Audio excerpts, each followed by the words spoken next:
Hello, Don here. Welcome back to the letter, and we're just gonna get right into it. And if you enjoy this stuff, subscribe and like, and all that kind of stuff. Let's go.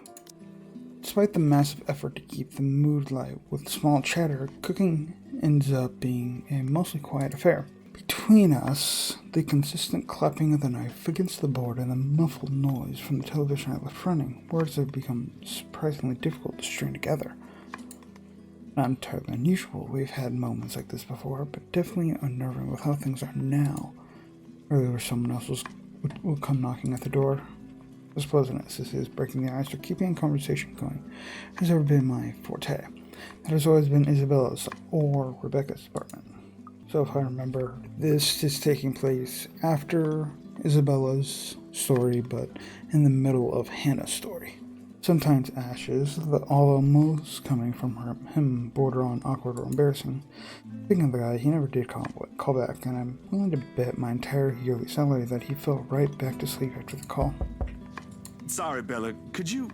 Yep, I got it. The potatoes are almost ready, by the way. I turned down the heat just in case.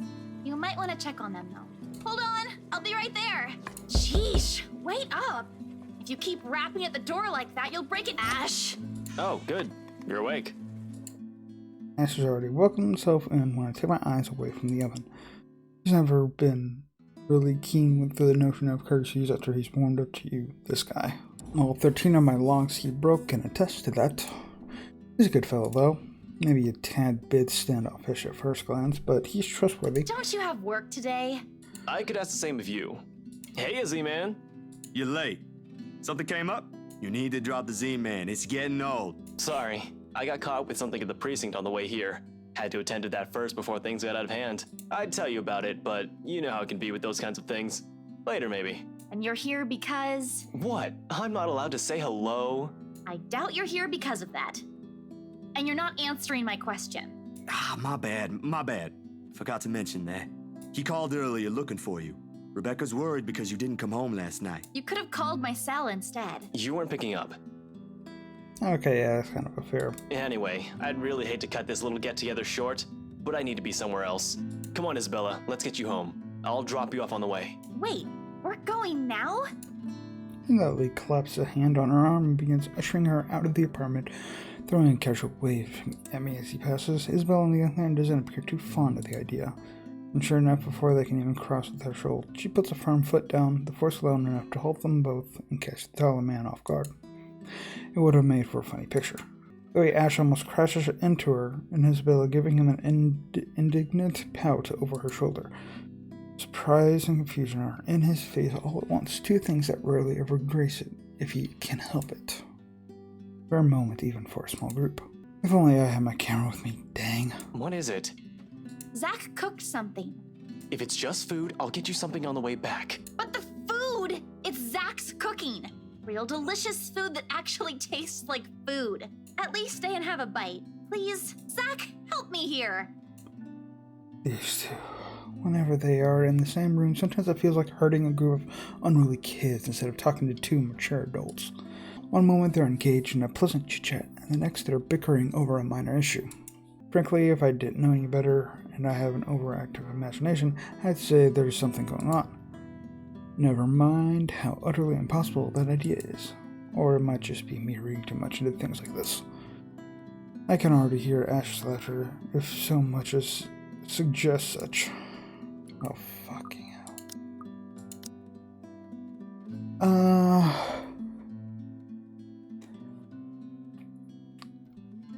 I cooked up a feast.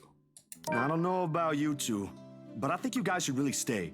I've already made enough food for all of us. And it'd be why I cooked up that special honey glazed ham you two keep on yapping about. Got some scalloped potatoes with onions and cheddar to go with it too. I actually skipped the line. Let's take a look. Everything went up. Huh. The oven timer dings. I shoot the two of them an apologetic look before sauntering over the kitchen, mittens in hand. The sweet smell of the glaze and salty tang of melted cheese wafts through the air as soon as I open the door and take out the two trays inside. The scent immediately fills the entire room, even with the door and windows open. The mouth-watering aroma lingers. The appealing It's appealing enough that when I put the dishes down on the counter, another starved stomach protests loudly by a followed burst of laughter. My head snaps up at the two of them, and I can't keep back the smile at the sight they make. Isabella is clinging to the doorframe for support, double over with breathless laughter. Ash was more composed of the two, trying to look unconcerned, but a flush has crept up his neck and cheeks. It's clear whose stomach that came from, and Isabella is not going to let him live this down. You're in no place to reject an offer of free food, Frey.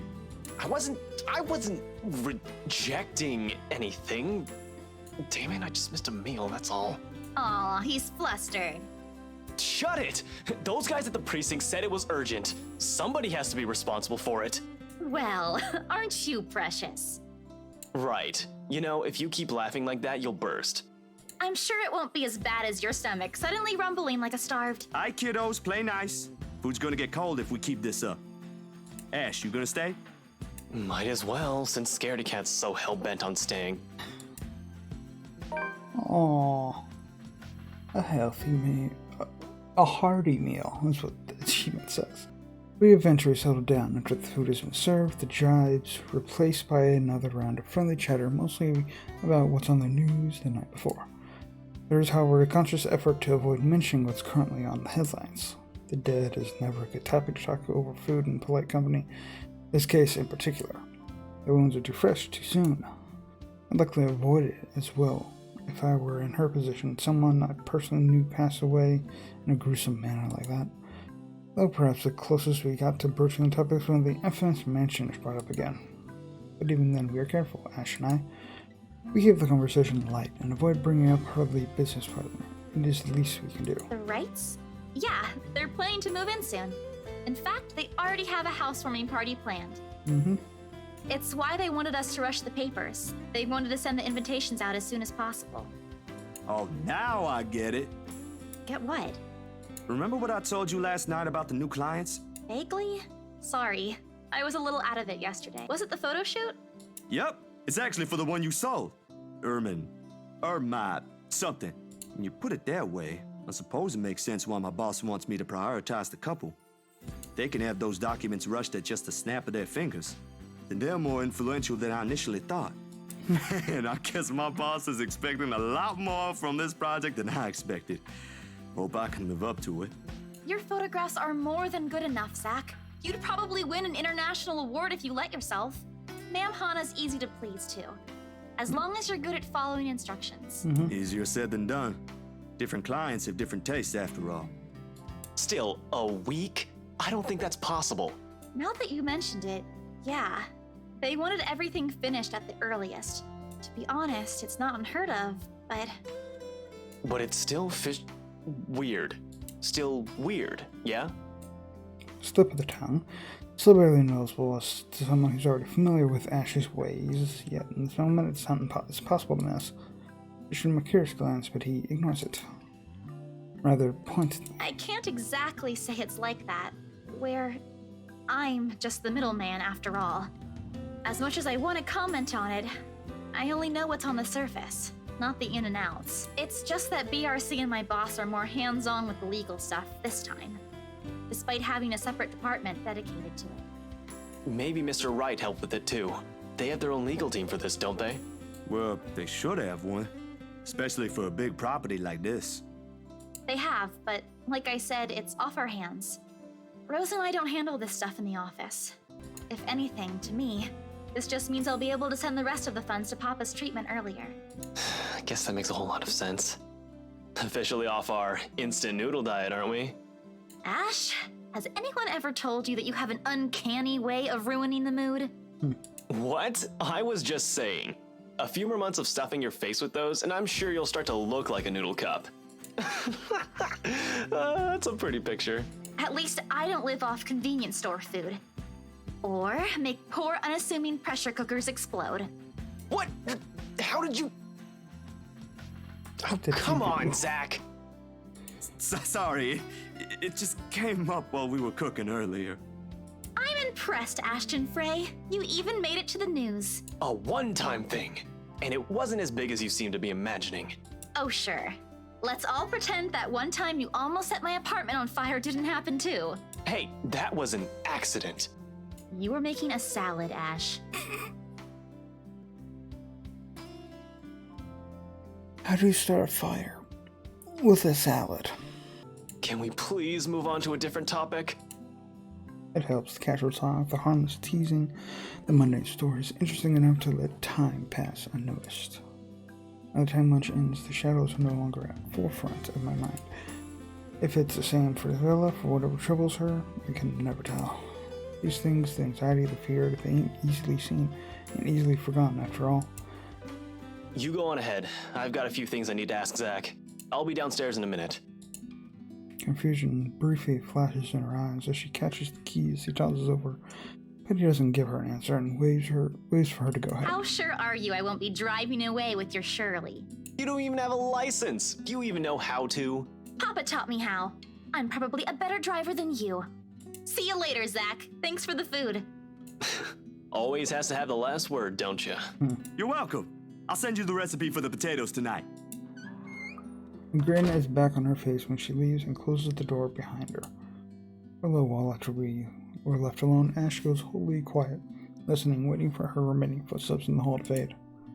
The earlier amusement is gone from his face, replaced by what I can only describe as trepidation. I know that look all too well. When he's like this, he's expecting shit to go down at some point soon. That wasn't very nice, Ash. What was that with Isabella earlier? You're usually subtler with your questions. They hired you. Hired me who? Don't change the subject yet. What's really going on here? The Wrights. Luke and Hannah Wright. You said your next gig is with them. Is that what this is all about? Just be careful around them. You have no idea what you're dealing with when it comes to that couple. I'd rather you stay as far away from them as possible, but you're already here. Isabella's their real estate agent. Seriously, of all the people in Luxburn. Okay. I guess I'll just have to take your word for it. Is there something more with the Wrights? Then what is... Because I seem like Hannah's not as bad of a person, as much as I don't like her husband. But something going on more with the Wrights? He nods, claps a comforting hand on my back, and turns to leave without another word. He's never been good with those. More often he fumbles with what he wants to say, but his actions alone are enough to tell me how grateful he is for the trust. He reaches for the knob. As soon as he gets to the door, he doesn't turn it. Instead, he looks back and gestures with his head towards the table. I'm ready to follow signs. I let you know what he's going to ask about. Exactly taken notice of it at the moment he entered the room. You back on those? I haven't seen you taking them in a year. Yeah, I kinda had to. It got worse after the film fest. The dreams, that is. I don't think I'll be doing that again anytime soon. Heard about that. Don't drop it, though. You don't want Becca scolding you. She actually enjoyed the movie you made, and she's hard to please. Consider that a small victory. You don't have to tell me. She already did. Rebecca and Bella both gave me an earful after I said the opposite. Promised them I wouldn't, but you can never tell. Hopefully, once I feel better, I'll be able to think about it properly. Speaking of Bella, she didn't open up to me, but maybe with you and Rebecca. Yeah, I'll try.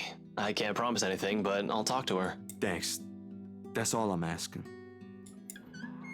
This time when he reaches for the door, he lets it close fully behind him without glancing back. A mild draft sweeps into the room as it closed the door behind him, slightly disturbing the papers on the nearby fridge. A lone note flutters by my feet, and the letters on the surface glaring at me with mute intensity. Ermengarde Mansion, H. Wright, 11 a.m. Or luxury living. After Ashton's warning, they all hold a different meaning now. And then, so I'm assuming we skipped past that because we kind of. Okay. So we skipped past that because we technically already experienced it with Hannah's point of view. The next 2 days rush by in a blur, although leaving a collective mess of work suddenly piling up, and new unexpected acquaintances or friends. Depends on how you look at it, really. Either way, I'm stuck developing these photos at 3 in the morning to reach a deadline set by an overeager art director. Don't get me wrong, Julius is good, has a vision, knows what he wants, but damn, he can be too enthusiastic sometimes. Doesn't matter when you couldn't sleep anyway. There's nothing new in it, of course. 2 years of working as a freelance photographer, it's simply something I've grown used to. Getting to know people, build a client base, do good work, and cash in some late hours if need be. Rinse and repeat. It certainly takes a while to get some footing in the field, but it's kind of the thing that pays off in the long run, as long as you keep at it. Given enough time, you might end up with big names on your client list. Names like the Wrights in particular. Never did pay much attention to them, but it's virtually impossible not to hear about them when the local news channel or paper has something to say on their name. Party here, an acquisition there. Sometimes it's a new business venture, other times it's the everyday gossip that typically follows popular people like them. In a million years did I ever imagine to end up working with such a high-profile couple. Between that and the fuss that comes with that, it leaves me no time to ponder over what happened to Isabella or why Ashton is so adamant we keep away from the pair. They do seem like the good folk, though, despite the whole fame thing. Sure, there was a rumor running around years ago about him being involved in some business scandal. Just like every gossip blown out of proportion by the media, nothing came of it. Eventually, it simply died down. Much is definitely left to be said for the husband, but I doubt a woman like Miss Wright would pick him if he didn't have any good points at all. Miss Wright, Hannah herself, though. Not particularly bad the way the press makes her out to be. The tabloids had it all wrong, that's for sure. Someone born with a silver spoon in her mouth, well, she ain't exactly what I was expecting. Among other things, her newfound friendship is what I at least expected from her, but here we are. Although with a life as public as Wright's, no wonder it's the woman who often gets the crappy end of the stick. Can't help but feel sorry for her. She's a really nice person when given the chance. I think she might even end up friends with Rebecca and Isabella too, if they weren't living worlds apart. Probably. He quickly pulls me back before my thoughts travel any further. I won't practice much, and I carefully place the wet print I'm holding on a drying rack and ample over my makeshift darkroom to get the last photos from the water bath. Inside the converted broom closet, the film processor lets out a soft clap before going on its standby mode. At its mouth, a lone photograph sits on the tray, barely visible with lack of light. It's the last one tonight, to set Miss Wright requested.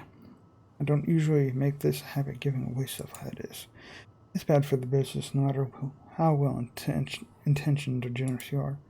This exception, however, she did treat me well and was a pleasant companion all throughout the shoot. Even if she didn't ask, I probably would have given her a few prints just for the hell of it. Miss Wright ain't such a bad subject matter to begin with. Maybe this is just me, but for someone who has everything in the palm of her hands, all the money in the world, a loving husband, and a big mansion to call home, she's lonely. She doesn't appear like it. It shows in the tone of her voice as she moves, and most certainly in her smiles. Always hidden behind the glimmer, for the world to never see.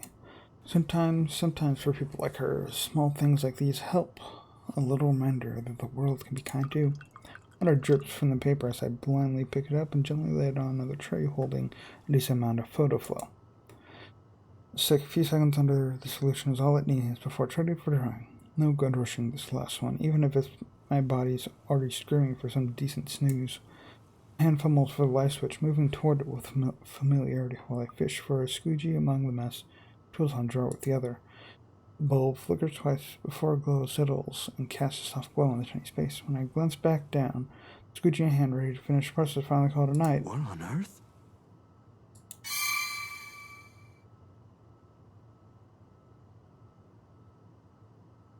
Her head is gone, no shit.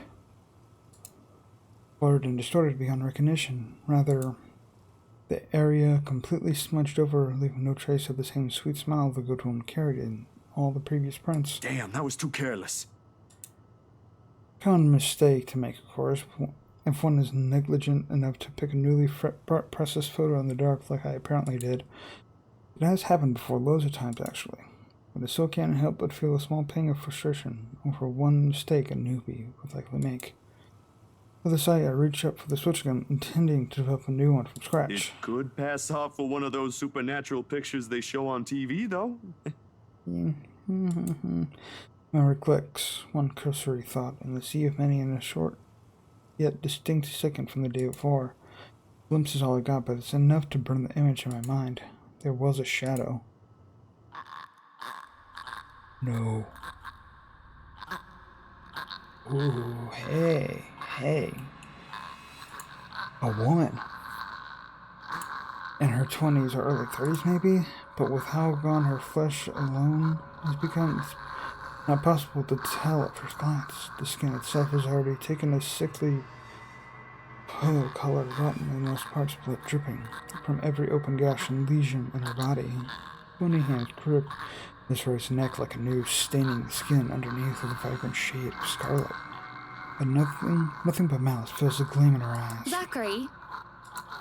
Not for me, but for Miss Wright. Zach? Is something the matter? Oh no, there's nothing wrong. I just remembered something, that's all. Let's get back to the pictures. Can you move a bit more to the left, yeah? Memory alone is enough to make me rich. I brushed it off then. I tricked the eye, told myself, or part of the heat. The weather has been unexpectedly warm recently, so it shouldn't be too surprising for such things to happen. And while blaming this on the usual fatigue and overworked brain, the weather on amateur error on my part is far more convenient. Makes a whole lot of sense than what the small voice inside my head whispers. The same tiny voice that only makes itself known when something is foul, the same one that lent a curious ear to Isabel's worries about the mansion. With each second I spent staring at this photograph, and the murmurs in my head only grew louder against my ears. Oh, you fucker. Hannah to Ash. I want to show it to Hannah, but at this point I think she's already experienced her whole thing. If I show it to Ash, but would he believe? Would he believe him? Oh, this is tough. I'm curious what would happen if I show it to Ash, though.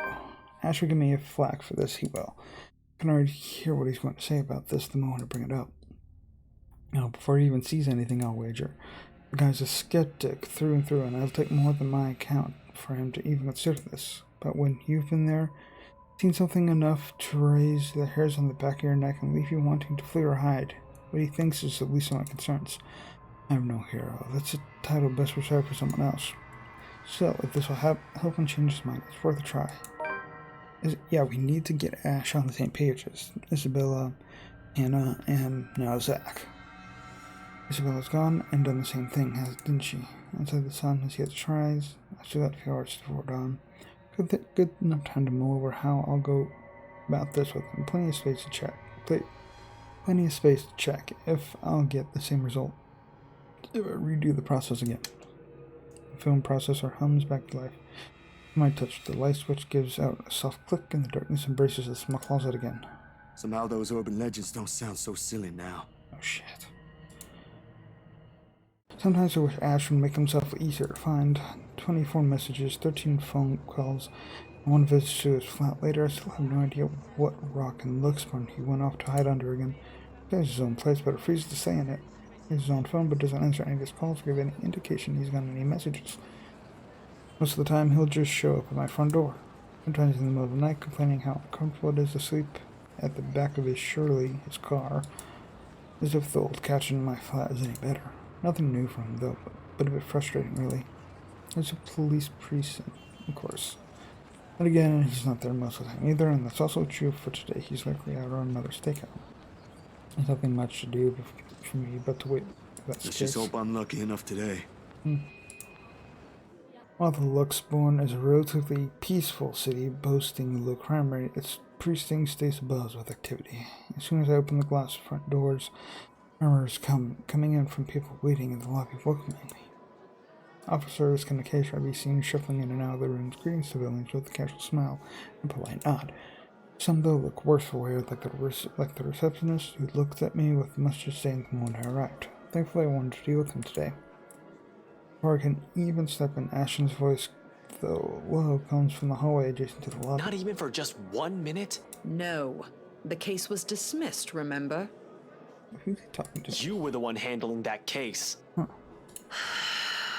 if you want access to those records, you've got to ask Chief. I was taken off it before shit went to hell.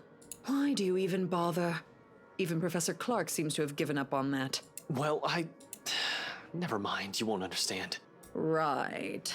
I know you owe Professor Clark a lot, but the right guy isn't just someone you mess with. They've got the money. Who knows what else gets swept under the rug with them involved. That takes a special kind of ignorant not to know. And a smart person to know which boundaries he can't cross.